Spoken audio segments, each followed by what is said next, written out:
Hello. In the class today we will be studying about vectors. So you have some basic idea about vectors because back in your class 9 and 10 you studied about this thing that physical quantities can be broadly classified into these two fields, the scalar quantities and the vector quantities. And what were their distinction? Well, scalar quantities are those physical quantities which have got all the magnitude or which can be completely described by just using their magnitude. They don't need direction for their specification. And then comes the vector quantities, for which you need to specify its magnitude as well as its direction for completely describing the quantity. One of the examples that we often do is, for a scalar quantity we have got speed, and for a vector quantity the corresponding physical quantity is velocity.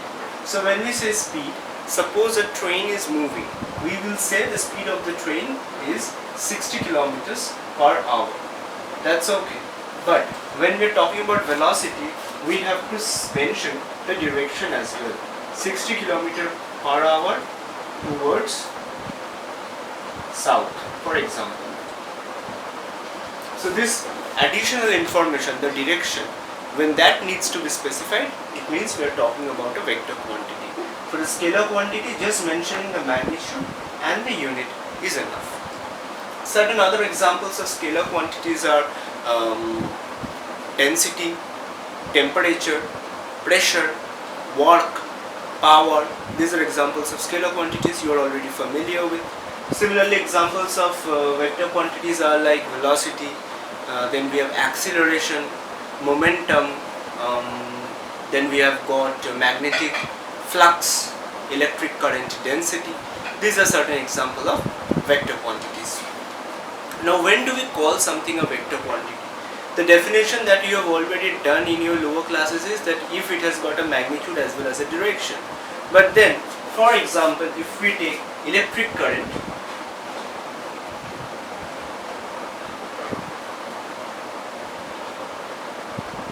and if this is a circuit with a resistance, suppose there's a switch and there's a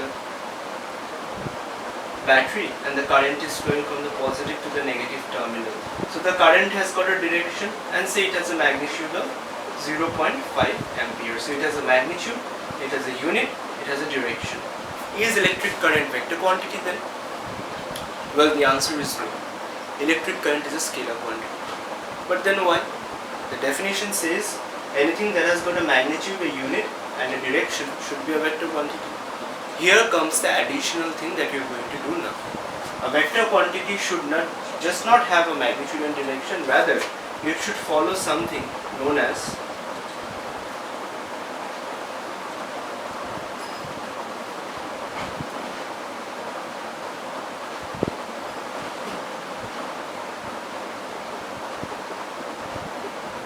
the triangle law of vector addition. What is this law? We will be doing it shortly. But this is one of the essential criterions for a certain quantity to be a vector quantity. Just having a magnitude and direction isn't enough. You also need to follow this triangle law of vector addition.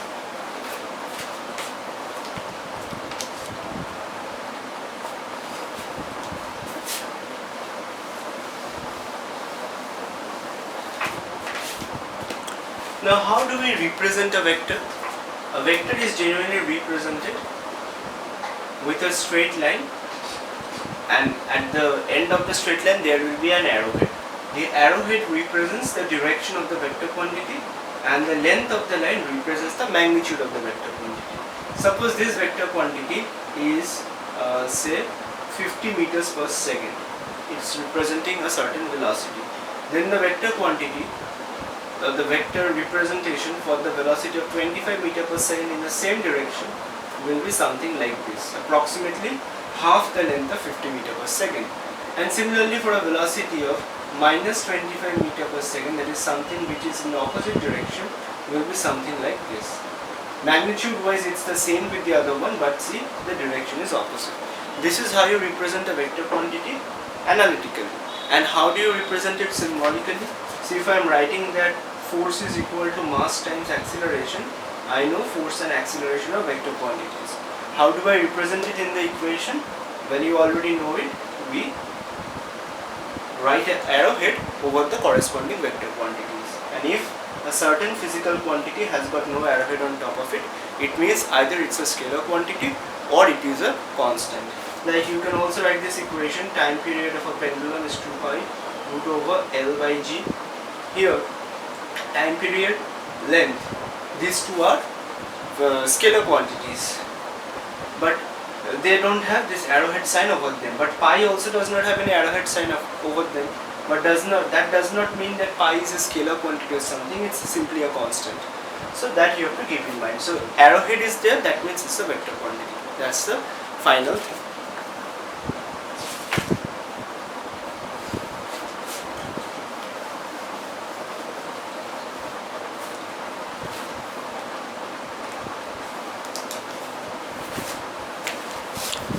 Now we shall be doing the triangle law of vector addition. Let us first draw the diagram.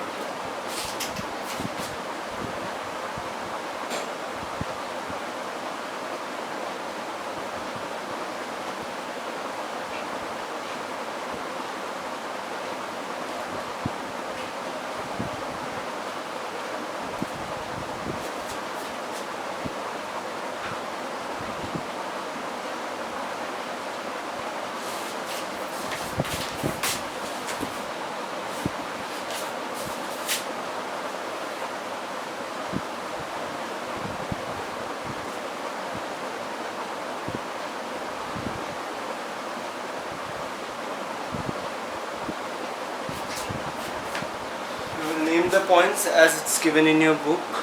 O, P, E, O, P, E, vector A, vector R, P, Q. This is vector A, this is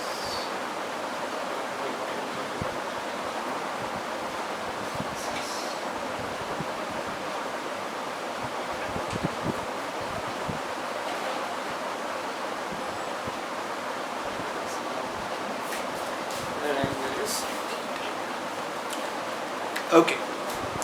Suppose we have this case.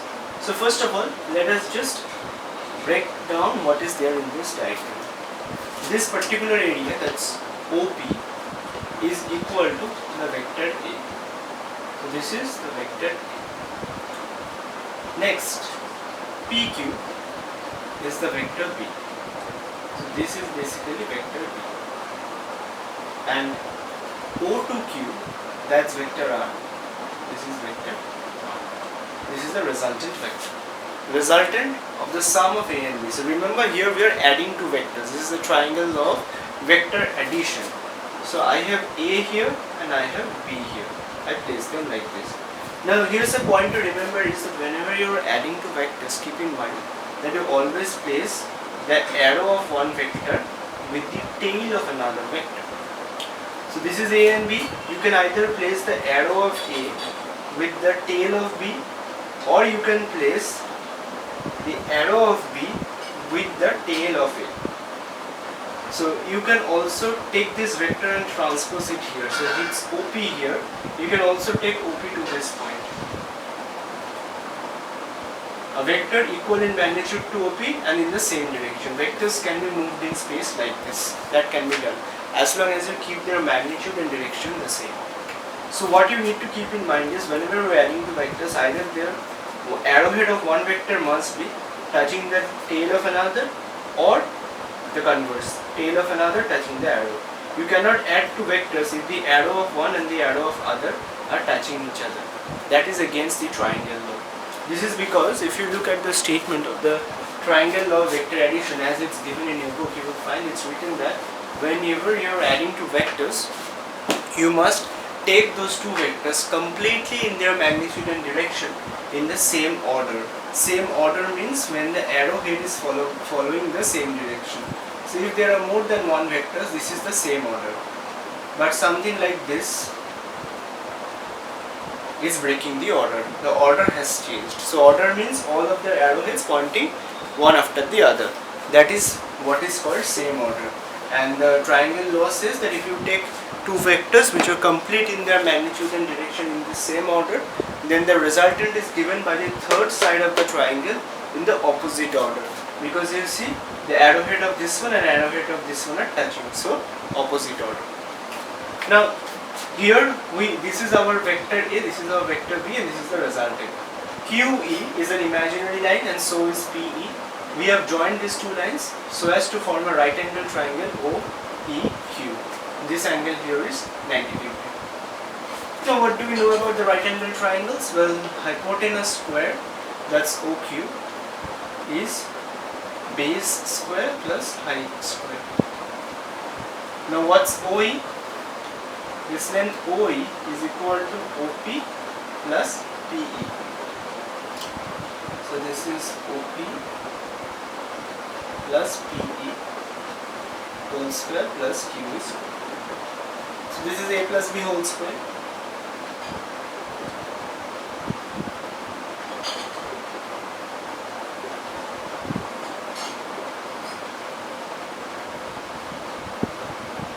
We have attained up to this point. Now consider the right angle triangle PEQ, this one. In this triangle, QP is our hypotenuse and that's equal to PE square plus EQ square. Now we have a PE square here and an EQ square here. So PE square plus EQ square, we can substitute that with QP squared into this equation, so that makes our OQ squared to be QP squared plus OP squared plus 2 times OP PE. So in our right hand side we have QP, OP, OP, PE. This PE, somehow we have to change it into QP so that we get a proper A plus B whole square type of formula. So what do we do for that? We look at this triangle again. What is sine theta in this triangle? Sine theta is height by hypotenuse. The height here is QE, hypotenuse is PQ. Therefore, we get nothing about PE. So this is not exactly beneficial for us. Let's look at cos theta. Cos theta is based by hypotenuse, so that is PE divided by QP. Yeah. So now we can make PE the subject. PE is QP cos theta. This is the value of P, we substitute it here, it becomes QP square plus OP square plus 2 times OP times QP times cos theta. So we have the entire thing in terms of QP and OP. This is the formula of A square plus B square plus 2AB cos theta. And that's exactly what it is. What's OQ? OQ is our resultant vector. So resultant vector magnitude square is QP. QP is our vector B. OP is our vector A and 2 times vector A times vector B times cos theta. Therefore, if you are trying to find out what is the magnitude of the resultant vector, the magnitude is root over of A square plus B square plus 2AB cos theta. The important thing that you need to remember here is that all these things A, B, R, these are only the magnitudes of the vectors. That's why there are no arrowheads on all of them. We are only taking the magnitude. So if we say velocity is 20 meters per second in the east direction, when we put in the formula, we only put the 20. Whether it's east or north doesn't matter for this formula because we are only finding out the resultant. And this is the magnitude of the resultant vector. But since this resultant vector is also a vector, it also needs to have a direction. How do we know what is the direction of this R? That is, at what angle alpha is it inclined from A? We need to know that angle alpha as well, so that we completely know the vector. We have already found its magnitude, now we will find out what is its direction.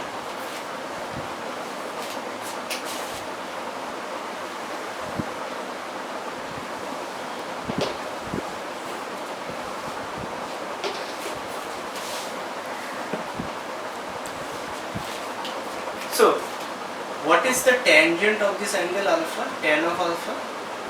Tan of alpha is height QE by base OE. Height by base. So that's QE and the base can be written as OP plus PE. Now what is QE? from this formula here we can see QE is PQ sin theta.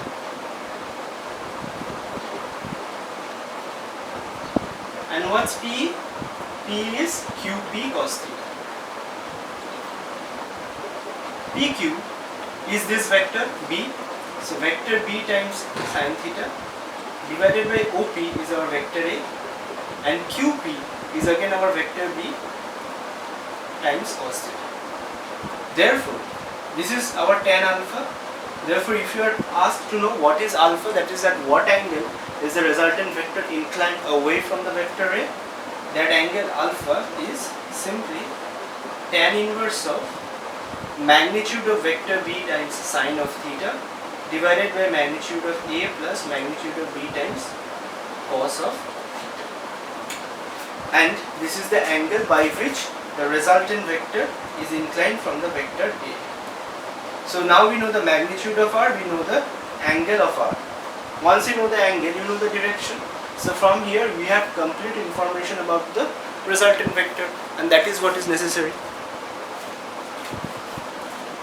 This is in short the triangle law of vector addition. And one thing that I missed saying is that this angle theta is the angle between the vector A and B, because basically this is our vector B, and I have drawn vector A like this because as per rules of addition they need to be placed in this manner.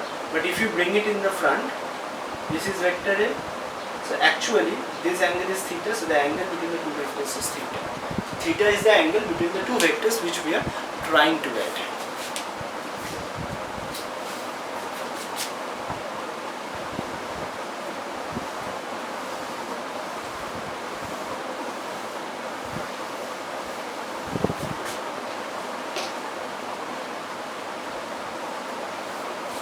Using these two formulas, we can get to know certain things. What are those things?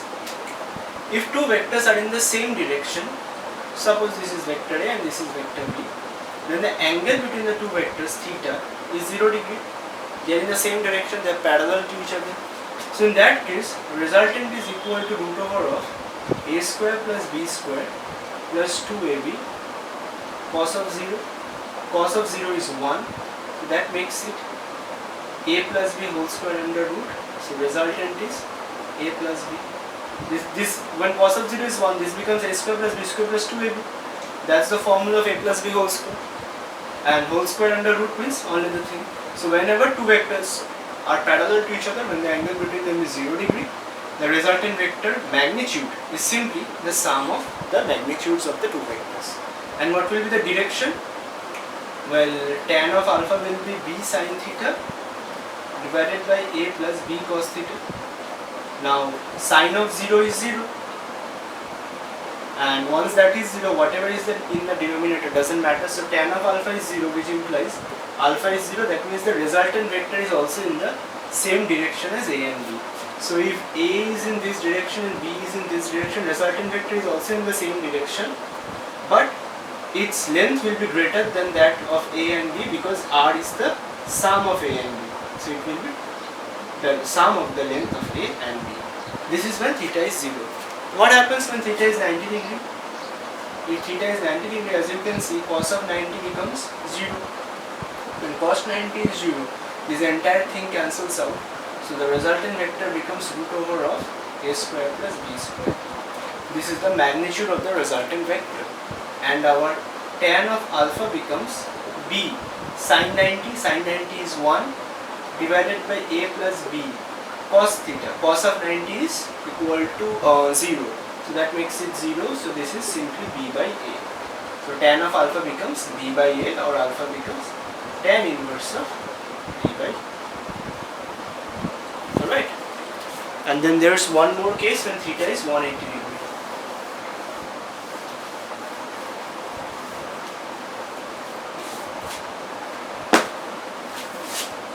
If theta is equal to 180 degree, the resultant becomes a square plus b square minus 2ab. The reason is cos of 180 degree is equal to minus 1. So put minus 1, this is minus 2ab. So this is the formula of a minus b whole square. So this is equal to a minus b or b minus a, whichever is greater. because if you take b minus a and do the whole square, it is exactly this form. So we don't know whether it will be a minus b or b minus a. So if a is greater, it's a minus b. If b is greater, it's b minus a. And what about tan of alpha? Tan of alpha is b sine theta. Well, sine of 180, I need to check it. I don't remember. Sine 180 is 0. So that becomes 0 on the numerator divided by whatever is in the denominator, so that's 0. That means the resultant vector is in the same direction, or it makes no angle with that of A and B. So if this is my vector A, suppose, and this is my vector B.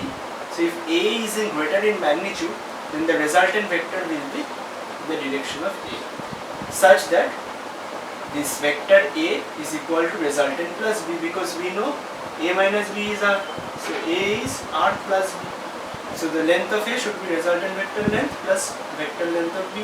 And if vector B is greater and A is smaller, then the resultant vector will be B minus A. So that will make it decide that what will be the direction of the resultant vector. In either way, you can see if A is greater, R and A are in the same direction, so theta is 0 degree.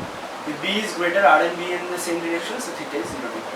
That's why, not theta, rather I should say alpha, because this is the angle of inclination. Theta is 180 degree. So that alpha value becomes 0 degree.